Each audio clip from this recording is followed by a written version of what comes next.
நாட்களுக்கு பின் மண்ணுலகில் வெள்ளப்பெருக்கு ஏற்பட்டது. நோவாவின் வாழ்க்கையின் 600ஆம் ஆண்டில் 2ஆம் மாதத்தில் 17ஆம் நாளன்று பேராழத்தின் ஊற்றுகள் எல்லாம் பீரிட்டெழுந்தன. வானங்களின் மதகுகள் திறக்கப்பட்டன. 40 பகலும் 40 இரவும் மண்ணுலகில் பெருமழை பெய்தது. நோவா தம் புதல்வர் சேம், காம், எப்பேத்து, தம் மனைவி, தம் புதல்வர் மூவரின் மனைவியர் ஆகியோருடன் அன்றே பேழைக்குள் நுழைந்தார்.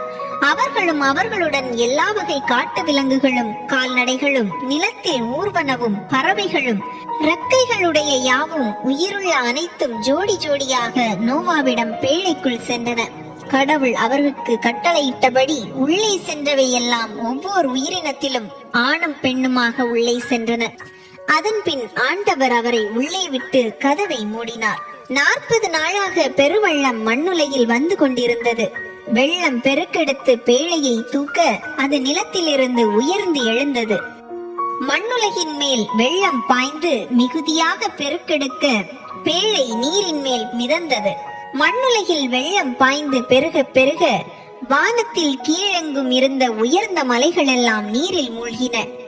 மூழ்கிய மலைகளுக்கு மேல் நீர்மட்டம் 15 முழம் உயர்ந்திருந்தன.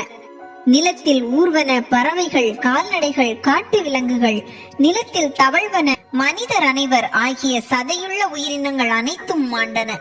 தரையில் வாழ்ந்தவற்றில் நாசியால் மூச்சுவிடும் அனைத்தும் செத்து போயின.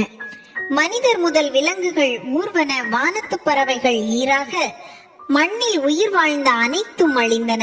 அவை மண்ணுலகில் இராதபடி ஒழிக்கப்பட்டன. நோவாவும் அவருடன் பேழையில் இருந்தவர்களுமே எஞ்சி இருந்தனர்.